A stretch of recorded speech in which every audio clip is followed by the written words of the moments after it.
ሀገራችን ውስጥ አብዛኛዎቹ በዓላት መነሻቸው አንድ ከሃይማኖት ነው። ሌላው ደግሞ ከብዝሃ ብሔር ብሔረሰብ ተቋማት ነው ማለት ነው። በተለያዩ ቋንቋዎች የሚነገረው መጽሐፍ ቅዱስ ስለ ቡሄ መነሻ ከ2000 ዓመት በፊት ይጠቅስልናል ማለት ነው እና ሌላኛው ደግሞ የመጽሐፎች አሉ ከዚህ ጋር ተያያዥነት ያላቸው። ለምሳሌ ከመጽሐፍ ቅዱስ ቀጥሎ የተነሱ ሐዋርያት በራሳቸው ባዘጋጇቸው መጽሐፎች ይህንን መረጃ እናገኛለን። 318ቱ ሊቃውንት የሚባሉ ደግሞ እንደዚሁ በመጽሐፈ ዲድስቅልያ የመሳሰለ መረጃዎች በደንብ ስለ ደብረ ታቦር ነው። ታቦር ተራራ ላይ የታየ ብርሃን ማለት ነው። ኦልሬዲ ታቦር ተራራ ላይ የታየ ብርሃን ማለት ነው። ስለዚህ ይሄ እንደ መረጃ እንወስደዋለን። ትልቁ መረጃችን ደግሞ በአገር አቀፍ ደረጃ የሚታወቀው የቅርስ ባለስልጣን የሚያዘጋጀው እንደ ፌዴራል መንግስትም ደግሞ በአዋጅ ስልጣን የሰጠው ይህ የቅርስ ጥበቃ ባለስልጣን በየክልሎችም ባህልና ኪነ ጥበብ እንደዚሁ በተሰጣቸው ስልጣን በአዋጅ 209/1992 ዓመተ ምህረት መነሻ በማድረግ እንደዚሁም ደግሞ የቅርስ መመዝገቢያ ማንዋል አለ 2011 ዓመተ ምህረት የኢንታንጀብል ማይዳሰስ የሰው ልጆች ወካይ ቅርስ የሚል ማንዋል አለ እና ብዙ የቅርስ መመሪያና ደንቦች ላይም አዋጆች ላይም ህጎች ላይም ስለማይዳሰሱ የሰው ልጆች ወካይ ቅርስ ምንነት ይጠቅሳሉ። ከዚህ ውስጥ አንዱ ይሄ ከማህበረሰባችን ጋር በመላው ኢትዮጵያ ካሉ የኢትዮጵያ ብሔር ብሔረሰቦች ጋር ተያያዥነት ያለው፣ ከልጆች ጋር ተያያዥነት ያለው፣ ከባህል ጋር ተያያዥነት ያለው፣ ከግጥም ጋር ከዜማ ጋር ተያያዥነት ያለው ህብረተሰቡ ደግሞ ተቀብሎት ለብዙ ሺህ ዓመታት እስከዚህ ትውልድ ያስተላለፈው እንደሆነ እንረዳለን። እንግዲህ ህጋዊ መሰረት አለው ማለት ነው። ሃይማኖታዊ መሰረት አለው፣ ባህላዊ መሰረት አለው። የቅርስ ህግ ደግሞ መነሻው ነው። ስለዚህ በዚህ መሰረት አሁን በዓለም ላይ ብዙ አገሮች በየጊዜው ይህ ይመዝገብልን ብለው ጥያቄ ያቀርባሉ። አንደኛ ምን ያህል ረጅም ዓመት ያስቆጠረ መሆኑ፣ ከማህበረሰብ ጋር ምን ያህል ተያያዥነት ትስስርነት ያለው መሆኑ፣ ኢኮኖሚካሊ ፋይዳው ምን እንደሆነ፣ ከመልካም ገጽታ አንጻር የሚያመጣው ፋይዳ ምን እንደሆነ፣ አጠቃላይ ከቱሪዝም መስህብነት ጋር ያለው ፋይዳ ምን እንደሆነ እነዚህ ነገሮች እንደ ቅድመ እንትኖች ይቀመጣሉ። አሁን ደግሞ ያለንበት ዘመን የቱሪዝም ማንሰራራት ዘመን ነው። የባህል ማንሰራራት ዘመን ነው። ይህንን አዋጅና መመሪያና ደንብ መነሻ በማድረግ ቅርሶቻችን ሲተዋወቁ እንደነበረ እናውቃለን። ነገር ግን እነዚህ ቅርሶቻችን ሲተዋወቁ በዓለም ላይ ያሉ ቱሪስቶች እነዚህን ለመጎብኘት እንደ ቱሪዝም መዳረሻ አላደረግናቸውም ነበር። ለምንድነው ቢባል ከተማችን የነበረችበት ሁኔታ አሳዛኝ ስለነበረ። እንደዚህ አሁን ያለንበት እንደዚህ ሰፋፊ መናፈሻዎች፣ ሰፋፊ ሜዳዎች፣ ሰፋፊ አረንጓዴ ቦታዎች፣ ሰፋፊ የወንዝ ዳርቻ ልማት፣ ሌሎችም ከተሞቻችን ሌሎች ከተሞች ጋር ስትወዳደር፣ በቱሪዝም ካደጉ ከተሞች ጋር ስትወዳደር ይህንን ደረጃ የሚመጥን እንትን አልነበራትም፣ ማለት ገጽታ አልነበራትም። ስለዚህ አሁን በኢትዮጵያ ብቻ እየተከበረ ያለው እነዛን አስመዝግበናል። በኢትዮጵያ ብቻ እየተከበረ ያለው ይሄ የልጆች የቡሄ በዓል ልጆች በየዓመቱ አደባባይ ላይ ወጥተው ዜማ እያሰሙ ግጥም እየደረደሩ ምርቃት እየመረቁ ተፈጥሮን እያደነቁ ጅራፍ እያስጮሁ ሙልሙል ዳምቦ እየተቀበሉ ችቦ እያበሩ በጣም በሚገርም ሁኔታ ደሳቸውን የሚያሰሙበት የሚቦርቁበት አደባባይ ለአደባባይ ቤት ለቤት እየተዟዟሩ ሰፈር ለሰፈር እየሄዱ በጣም በሚገርም ሁኔታ በጣም ረጅም ዓመት የቆየ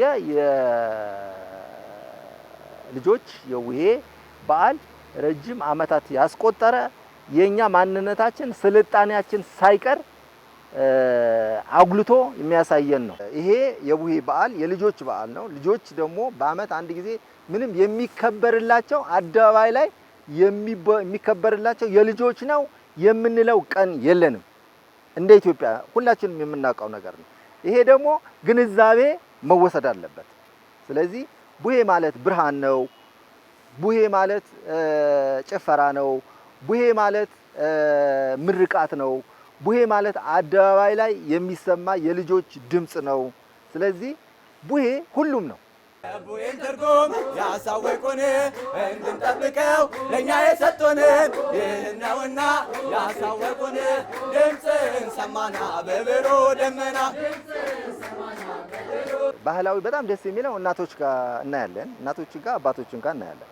እናቶች ጋር የምናየው ነገር ከሙልሙል ዳቦ ዝግጅቱ ጀምሮ ያለው ነገር ነው። ቤት እንዴት እንደሚያሞቅ ኮባ ቅጠል ነው እንግዲህ እዚህ አካባቢያችን ላይ ኮባ ቅጠል ምንድነው የሚለው ነገር ኮመንሊ ይታወቃል። በሀገራችን በተለይ በደቡብ የሀገራችን ክፍል ይሄ የኮባ ቅጠል ይታወቃል እና በኮባ ቅጠል የተጠቅልሎ እንግዲህ ስንዴ የስንዴ ዳቦ ሊሆን ይችላል፣ የገብስ ዳቦ ሊሆን ይችላል። ሞሮፍ የስንዴ ዳቦ ነው። ሙልሙል ትንሽ ተደርጎ ለልጆች እንዲዳረስ ተደርጎ እናቶች ይህንን ያዘጋጀው ከማውካቱ ጀምሮ ራሳቸው ልዩ ዝግጅት ልዩ ጥበብ ከናት ከቀድሞ እናቶቻቸው ከአያት ከቅድመ አያቶቻቸው ሲወርሱት ያመጡት እና በየአመቱ ደግሞ የሚያዘጋጁት የሚደነቁበት በተለይ የሙልሙል ዳቦ አዘገጃጀት የሚደነቁም እናቶች አሉ። ልጆቹ ራሱ በሚሰጣቸው ሰዓት ያን ሙልሙል ዳቦ በማየት በመለየት ሽታውን ራሱ በመለየት ምርቃታቸው ራሱ የተለየ የሚያደርጉበት ሁኔታ ሁሉ ይታያል እና ባህላዊ ሴቱ አንደኛው እሱ ነው፣ ሙልሙል ዳቦ ነው። ሁለተኛው ደግሞ ጅራፍ ነው። የጅራፉ ከቃጫ ነው የሚሰራው። ስለዚህ ከቃጫ ደግሞ ከኮባ የሚገኝ ነው። ስለዚህ ቃጫ ወላጆች ወይም ታላላቆቻቸው የልጆቹ ማለት ነው እያዘጋጁላቸው ይሄንን በማስጮህ የተለያየ ድምጽ ማውጣት የሚችል ሆኖ ነው የሚሰሩት ማለት ነው። ከፍተኛ ድምጽ ነጎድጓዳማ ድምጽ የሚያሰማ እንዲሆን አድርገው ነው እነሱ ባላቸው በተፈጥሮ ከአባቶቻቸው ከአያቶቻቸው በወረሱት ጥበብ መሰረት አገር በቀል እውቀት መሰረት ይሄንን ጅራፍ ያዘጋጃሉ ማለት ነው እና ከቃጫ ይሄንን ያዘጋጃሉ። ባህላዊ ይሄን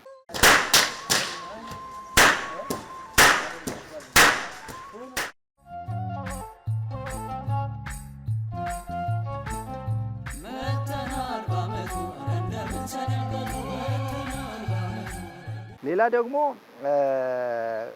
ከባህል ውስጥ የምናየው ደግሞ የባህሉ እንደ ሃይማኖቱ ባህል ከባህል ጋር ነው የምናየው ማለት ነው። የባህሉ እንግዲህ በኢትዮጵያ አብዛኛዎቹ ማለት ሙሉ ለሙሉ አጥቢያ ቤተክርስቲያን ሳይቀር የቡሄን በዓል ያከብራል። እዛ ቤት የቡሄን በዓል አድባራትና ገዳማት የቡሄን በዓል ሲያከብሩ ይህንኑ ሙልሙል ነው ባህሉ ወደ ቤተክርስቲያን ይገባል ማለት ነው። በዚህ በባህሉ የሚዘጋጀው ችቦ፣ በባህሉ የሚዘጋጀው ሙልሙል ዳቦ ኦኬ፣ በባህሉ የሚዘጋጀው ጅራፉ ወዴት ይገባል? ወደ ቤተክርስቲያን ይገባል። ቤተክርስቲያንም ይከበራል። በጋራ ሆነው እነዚህ ልጆች በፍቅር እየተጫወቱ ያድጋሉ። መጨረሻ ላይ ደግሞ አገራቸውን በፍቅር ያገለግላሉ ማለት ነው እና እነዚህ ሁሉ የዳሰሰ ነው። እንግዲህ ምርቃት ይጎርፋል ማለት ነው። ይሄ ባህላዊ ነው። ምርቃት ባህላችን ኦኬ። ምርቃት የኢትዮጵያ ሕዝብ ከዳር እስከ ዳር የትኛውን ብሔረሰብ ጋር ብትሄጂ ሽማግሌ ቁጭ ብሎ አስታርቆ የተጣላ እንኳን ቢኖር አስታርቆ መልካም ነገርም ደግሞ ቢያገኝ ደስ ብሎት የሚያሳርገው ምርቃት ነው። ምርቃት ማሳረጊያ ነው። የኛነታችን ማረጋገጫ ነው። እንደውም የኢትዮጵያ የምርቃት ቀን ተብሎ ራሱ መከበር እንደነበረበት ነው እና ይሄ የምርቃት ቀን እንደው አብሮ የተሳሰረ ነው ከቡሄ ጋር ማለት እችላለሁ እኔ።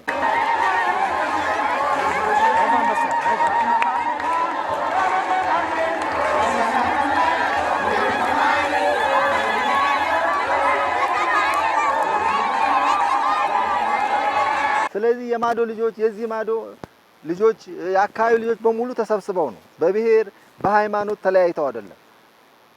ምንም ነገር ሳይገድባቸው አንድ ሆነው ይመጣሉ። ዋናው ዓላማቸው ምንድነው? በዓሉ ላይ ልመና አድርገው ጨፍረው ተጫውተው ጅራፉን ማስጮኸው ኦኬ ደስ ብሏቸው በአንድነት ይሄንን ማንነታቸውን መግለጽ ነው። የጋራ ትርክት ነው ይሄ። ስንኝና ግጥሙ የጋራ ነው። የምናዳምጠው የልጆች ዜማ ነው ይሄ ዜማ ደግሞ ቀደም ሲል የነበሩት አገር ጋር ተያይዞ ተፈጥሮ ጋር ተያይዞ በጋ ጋር ክረምት ጋር ከክረምት መውጣት ጋር አዲሱ ዓመት ከመምጣት ጋር እና ከሰላም ጋር ከፍቅር ጋር ከአንድነት ጋር ከመስጠት ጋር ከመከልከል ጋር አይደለም። ከመስጠት ጋር መስጠት ባህላችን እንዲሆን ኦኬ ይሄንን አድርጉ እያሉ የሚቀሰቅሱበት የሚያነቃቁበት የፈዘዘው ሳይቀር እኮ ይነቃቃል በዚህ በልጆች የቡሄ ጨዋታ ማለት ነው። እና ይሄ ነው ያለው ትርጉም።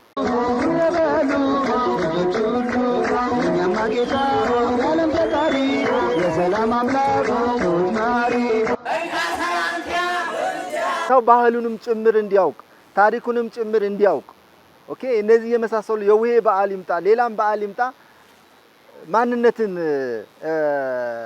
የምናስተዋውቅበት ሁኔታ ምቹ ሁኔታ እንዲፈጠር ማድረግ አለባቸው። ሆቴሎች አሉ፣ ሬስቶራንቶች አሉ። ኦኬ ስለዚህ በየትኛውም መልኩ ኢትዮጵያ ውስጥ የሚኖር ኢትዮጵያ ውስጥ ብቻ አይደለም ማንነትን ይዞ በየትኛውም ዓለም የሚኖር ኢትዮጵያዊ መገለጫው ይሄ ነው። አንድነትና አንድነት የማን አንድነት ደግሞ ከየት ይጀምራል? ከልጅነት ይጀምራል።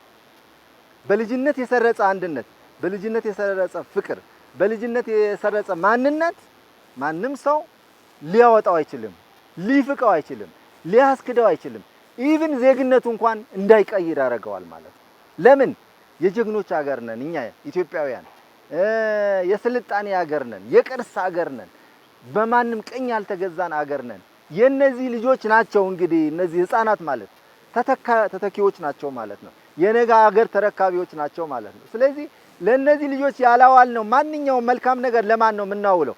እንደውም እነዚህ ልጆች እኛን እያስተማሩ ነው በአሁን ሰዓት።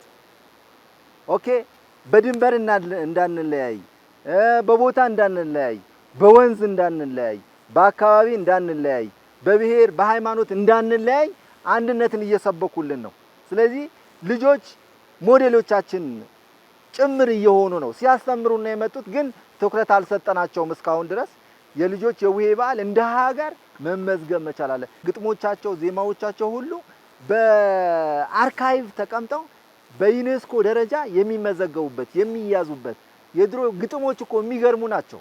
አካባቢን፣ ተፈጥሮን፣ እውቀትን፣ የተፈጥሮ እውቀትን ሁሉ የሚያንጸባርቁ ናቸውና በዚህ መልኩ ነው ልናያቸው የሚገባው ላል